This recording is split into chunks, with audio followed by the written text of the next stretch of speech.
the historionomy of Latin America. So why is it worth asking this question? Because it's true that when I talk about historionomics, even if we end up talking about the Middle East, the United States, Asia, Europe, well, in the end, I think, but it's true that South America is something I've always left out. At least I've never detailed what I thought about it. But clearly, as you know, I've already talked about the national trajectories of Japan, China, and Iran, for example, all these countries. It's true that there are two areas I've left quite empty. Africa on the one hand, even though I've already had the opportunity to talk a little about it, and I'd probably have to do a program on it, but also all that Latin America, which may seem a little out of historionomy, especially which may seem out of model. I haven't talked too much about it. I haven't talked too much about it because you might think that it doesn't correspond to anything over there, because in the end, these countries don't belong to a civilization as I classify them in terms of the great civilizations, let's say A, B, C, D, E. So that's the first problem. The second problem is that it's a place where we don't really see, or at least I've never talked about it, national construction trajectories are crucial as they require approximately 600 years to complete. Thus, they involve a significantly long period. And so we don't have them. So it's difficult to, and at the same time, we have countries that already resemble fully formed European states. So in spite of everything, we say to ourselves, these are states that exist. So that raises a lot of questions. And these are the reasons why I think it's relevant to treat this as a whole, because many of it's still a unity, so we have to be wary, because it's true that we can have this image of saying that basically in the southern United States it's all Mexicans or Brazilians. Well, basically it's Latino, it's a thing, well, there's obviously much more to it. It's a very rich ensemble with much more diversity than that. It's an area that has been colonized in its entirety by two countries that in fact civilization wise are almost one. It's almost a coincidence of history that they didn't form a single space, namely Portugal and Spain. By the way, I haven't put a map on here, but if you take a look at Sir Giacron, I think you should be able to find a visual of, let's say, of the world in 700s, so that we can clearly see the two Spanish and Portuguese empires. What site did you say? Giacron, like Macron, but with GA instead of my. I recommend this site to all of you. It's an extraordinary site because it gives you year by year the known frontiers in the world. So of course, when you find yourself less than 1000 BC, there aren't frontiers everywhere. It's essentially an empty space, but you can see as soon as civilizations appear, you can see more or less what the timetable was, etc. And so it's really useful to have to look at the progression, the evolution of frontiers. So it's really, really, really useful. So this Latin American area was characterized by the fact that you've got a strap head displayed on the screen. So I think you want me to zoom in. Yeah, well, zoom in so we can see Europe and the Americas, since that's what's important. Thank you for not making the audience puke. So that's even up to 1800, because then it was only the edges, only the shores that were colonized by Brazil for the moment. But what you're going to see, quite simply, is that the whole of Mexico to the tip of South America was colonized by Spain,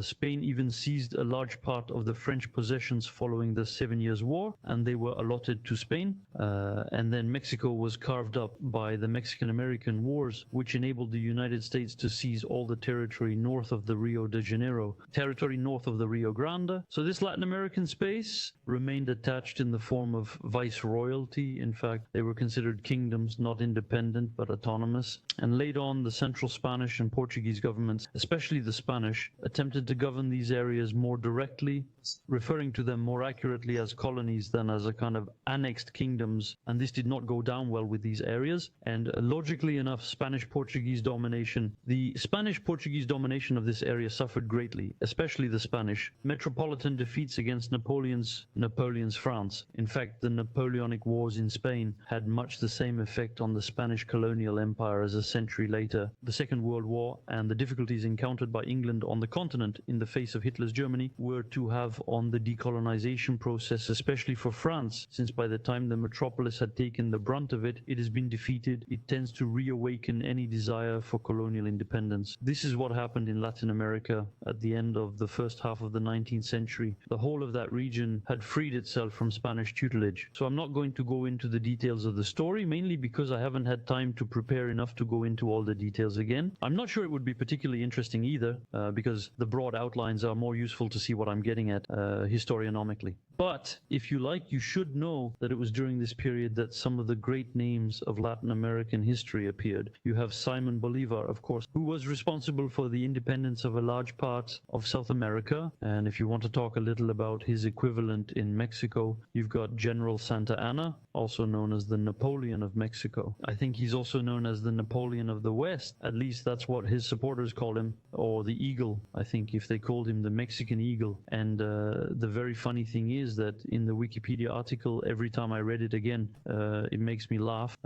So there were some snooty titles like that given by his aficionados, and his opponents called him 15 nails because he lost a leg at one point during the fighting. And so the guy calls Napoleon 15 fingernails because I think it's really funny. Every time it makes me laugh. In short, you have this whole independence movement that's taking place. And first of all, you have large entities being created. You have a large Bolivia, you have a large Colombia, and then this space became a little more fragmented. There were a few conflicts, particularly in the 20th century, to better establish the borders between Peru and Colombia, or between Peru and Ecuador, etc. But these were small conflicts like that. We don't see anything comparable, if you like, to the wars we've seen in Europe between European states. We can show them perhaps the current map, I believe, of the territory of South America.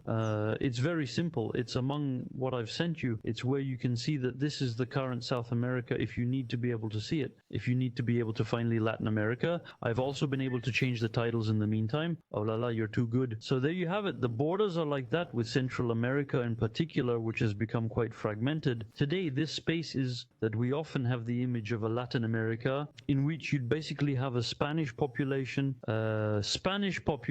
who arrived essentially Spanish. Spanish is Portuguese, but Portuguese is in Brazil. But for the rest, roughly speaking, Spanish arrived and mixed with the local population, giving rise to today's population, with a rather false idea, I think, at least that's what I was for a long time, with a rather false idea of the composition of the population of Latin America and Mexico in particular, because in fact this idea of you need to know that, roughly speaking, the population of Latin America of European origin, which is often dominant, and finally an area like Mexico and Central America, are the populations that have kept most of their share, if you like, in the blood of the population, that have kept most of their indigenous share. Whereas Latin America, South America, is very, very, very, very, very, very European, in fact. So here are the figures in South America, not Latin America. South America is where we start. There are around 375 million inhabitants, and whites of European origin make up 43% of the population. Mestizos then are mestizos in the Spanish sense, meaning that they are the descendants of Europeans and indigenous Amerindians. No blacks. Blacks are used to differentiate from mulattoes, meaning that Europeans with blacks are mulattoes, Europeans with Amerindians are mestizos. So mestizos alone make up 29% of the population of South America. This means that over 70% of the population of South America is white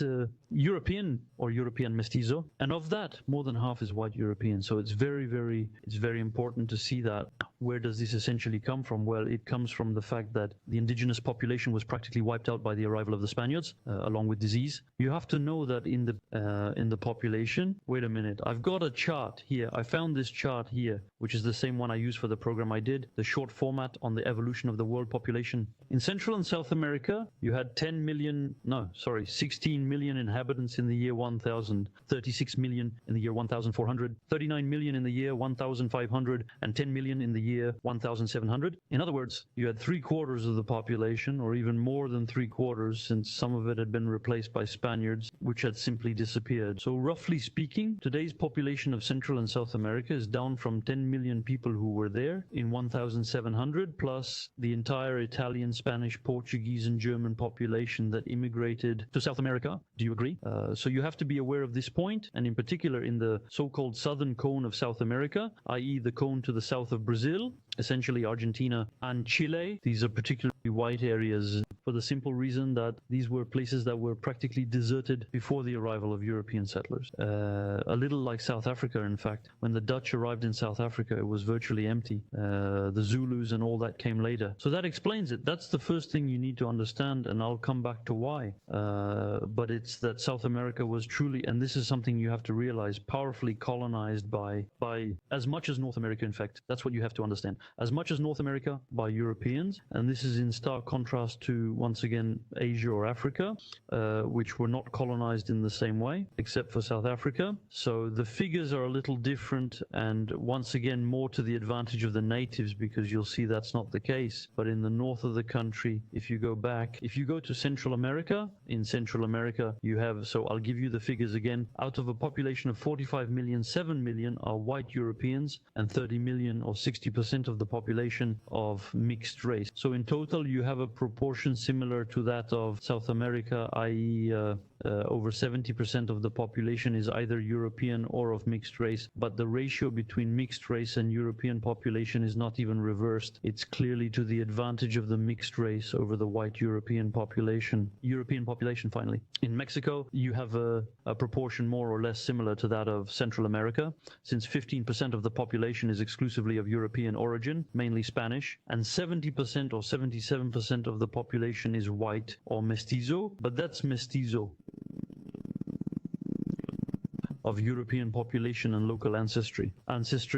So it's really an area that's been completely colonized. It's once again, and I also talked to you a little bit about this in a program I did on the nation building, in which I explained that you have to realize that a huge part of the Spanish population actually migrated to South America. I think it was something like 2 million over 2 centuries, but for a country that had between 10 and 15 million inhabitants, so it's quite a population. And so this population went to South America and mixed with the locals. So that's the first important piece of information to note. My second piece of information is an important historical observation, is that I've already seen someone ask me the question, could Greater Colombia have survived? Greater Colombia was an area that roughly united Colombia, Venezuela, and Ecuador. Well, I've made a little, you can see these comparisons, I think I called it. The map on which you can see I'm comparing the current borders with a map representing we'll show it to you later on its own with the legend so you can see what it is, but a map representing areas, civilizational areas, Colombian civilizational areas. So you have, I'll find the names again. In red is the Amazon region, in yellow is the Caribbean area, in beige are the Andes, not populations but geography, and then you have the Istmo-Colombian area, which is basically the southern half of Central America. And why is this interesting? Because in fact, if you look at it, it gives an explanation of the current division of this area of northern South America, since you come across a border between Venezuela and Colombia, which corresponds to the one that used to be the space between the Iso-Colombian area and the Caribbean,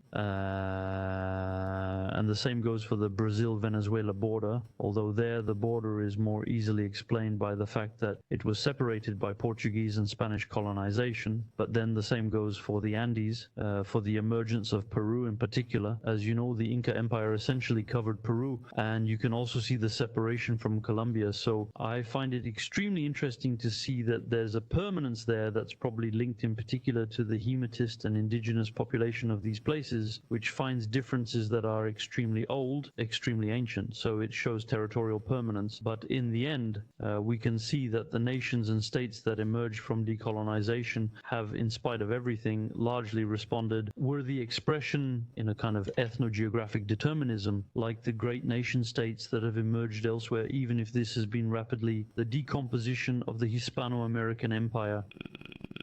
So what is this South America roughly comparable to? South America, for me, the right comparison is with Magna Graecia. I don't know if Leo can show you the map on this. You must know what Magna Graecia is. What we call Magna Graecia was the western extension of Greece, i.e. the entire network of colonies that had been built up in southern Italy and Sicily. This is very interesting because you can see that these colonial areas often gave rise to political leagues in the same way as the Athenian League or the Aetholian League in Greece, which gave rise to leagues of a sort that brought together cities according to their dialect and therefore their ethnicity from Greece. So Dorian, Achaean, Lyonese, and northwestern Greek, i.e. closer to Macedonian, in these cities of what was known as Magna Graecia, Greater Greece, which was eventually conquered by Rome.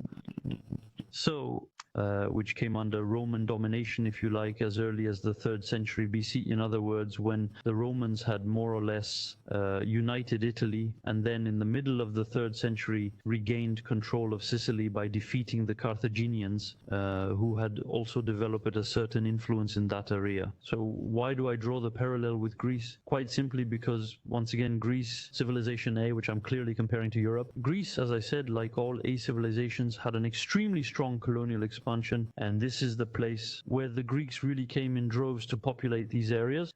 This was a little less true elsewhere, where trading posts were opened and cities established, but here it was extremely dense, which is why it was called Magna Graecia, because it had practically become an extension of the settlement of Greece. And in this sense, like Rome, like the United States, you can see if you look at the whole map of Italy, with Rome in the north and then this domination that had rapidly extended over Sicily and Puglia and Lucania, you can see that we're dealing here with the same concept of chasse gardée, or precarious territory, that the United States very quickly developed for South America.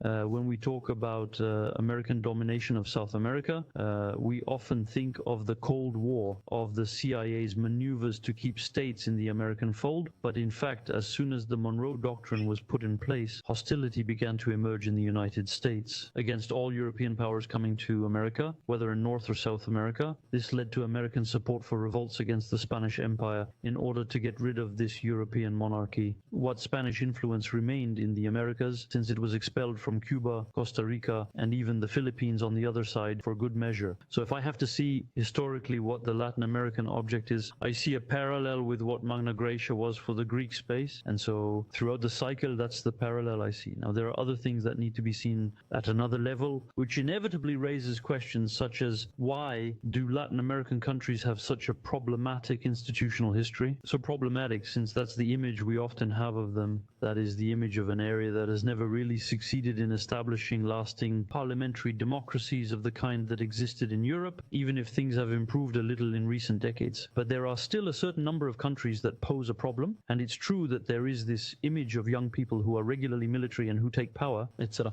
So let's get one problem out of the way right away, and that's the drug cartels, because that, for me, is an entirely an accident, if you like, which comes from the United States. Why? Because in fact, drug trafficking to the United States initially can be considered as the simple export of a certain type of product to the American market. Drugs or not, I mean, what qualifies as a drug at a given time isn't necessarily absolute, except that as the United States has decided to launch a war on drugs, it's bound to create a kind of escalation. People who deal in drugs are bound to become destructive since they're forced to confront the American state. So it creates this system, which necessarily associates it with criminality, if you like, since it's a means of fighting. So it was that, particularly during the Cold War, there was a lot of porosity between movements, as in the case of FARC, for example, between Marxist movements and drug trafficking, since drug trafficking was a way of financing movements that were already illegal. So they used it to make easy money, to finance themselves, to finance a political struggle. And conversely, we could have a porosity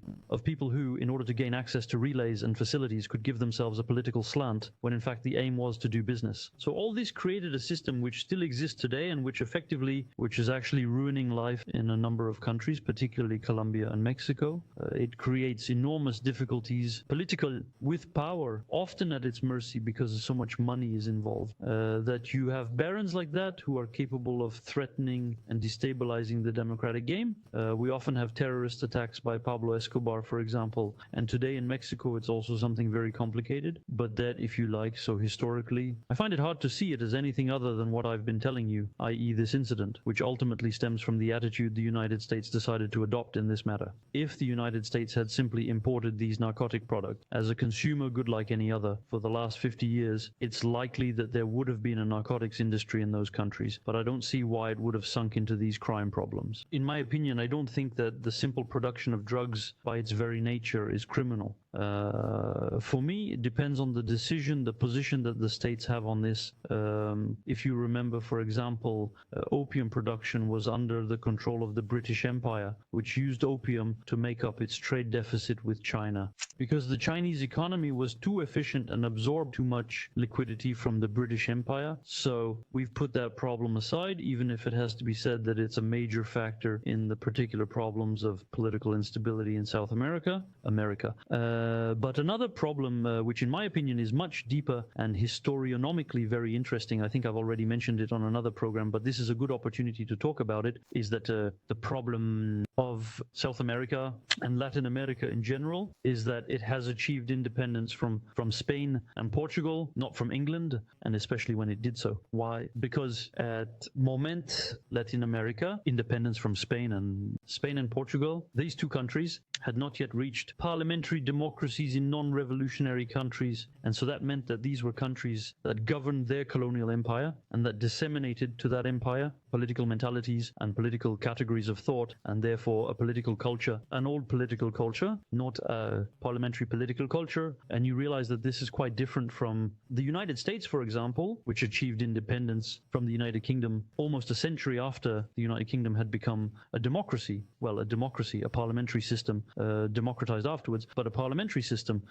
with all the legal and political theory that goes with it. That is at the end of the 17th century. So this means that you have all these countries that became independent without their elites being armed and imbued with a parliamentary culture. These local elites wanted to govern in place of the central elites, but no differently from the central elites. Just as the American elites didn't want to govern differently from the UK's central elites either, they simply wanted to do the same thing by being masters at home. But the whole model of parliamentary thinking, which meant that the American Revolution immediately led to a parliamentary system in which the President of the United States had a rather special function, came precisely from the fact that the United Kingdom was still a parliamentary monarchy at that stage, with a monarchy that was still quite strong in the 18th century. But in any case, they were already armed intellectually. They lived, for them, they were the subjects of an empire that was already parliamentary. And that wasn't the case at all in Latin America. And so I think this is extremely important if you want to understand the difficulties that followed, because the whole of Latin America had to make its own way towards parliamentary democracy apart from Europe, and without being states, which, like European states, are nation states in the long term, i.e. built up over 500 or 600 years. So I think that explains a good part of the difference with those countries, a good part of the exceptional character of South America. And I can confirm this with another historionomic example, which is the difference between Rome and Carthage. Take Rome and Carthage. Carthage became independent, the equivalent of a revolution of independence, if you like, from Tyre, its motherland in Phoenicia, long before Rome.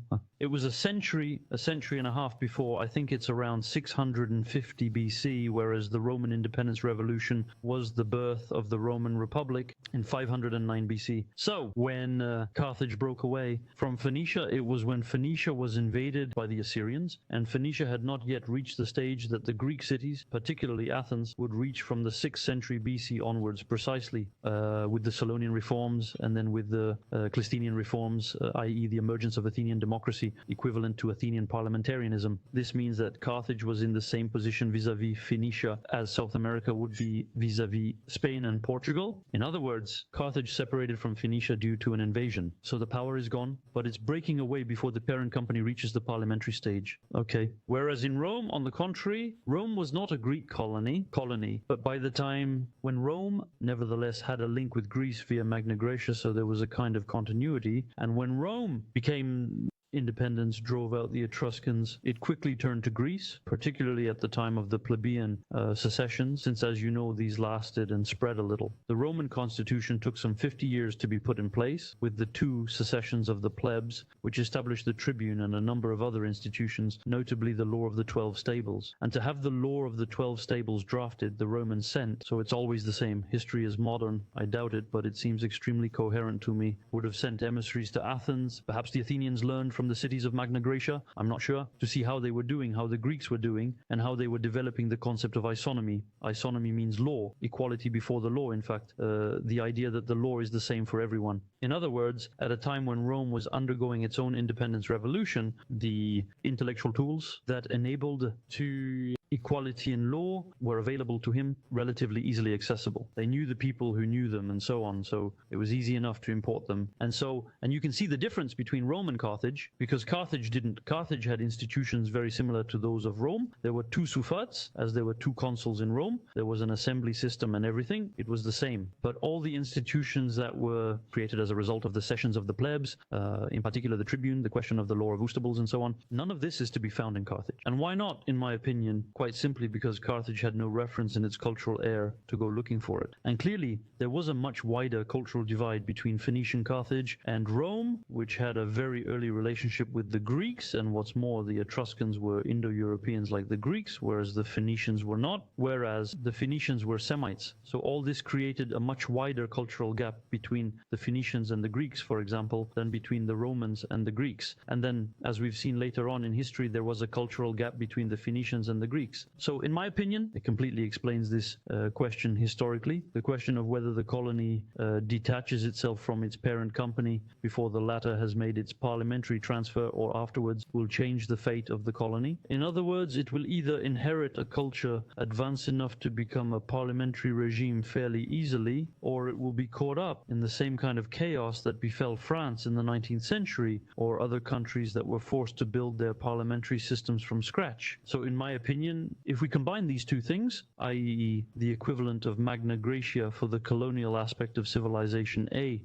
and this explanation of the problem of building an internal regime, which explains many of the ups and downs and difficulties of Latin America's reputation for North America, which became very polished politically rather quickly, or even for Europe, well, I think it explains most of this history. Then there are other more detailed questions that I'd have to look into. I honestly haven't had the time to do so. The Mexican Revolution of 1910-1920, for example, is a piece of Mexican national revolution. I don't know. I'll have to study that. I suppose there are other things like that. Maybe there are pieces of trajectory that can be found in other South American countries. I think it's possible, but I'd have to dig a little deeper with a magnifying glass. I haven't had the time to do so, but I think these are interesting avenues for further research so that we can continue to integrate South America into the model. As you can see, for the most part, we can see that there's nothing radically at odds with the model. We've managed to explain more or less the phenomenon of, let's say, Latin America, and we can't find anything that would be totally outside what we're used to observing, and which would allow us to say that we're faced with something absolutely incomprehensible in terms of what I can say elsewhere. For me, that's it. There are some elements that are fairly easy to find, roughly speaking, and then with a bit of work we should be able to explain all that in detail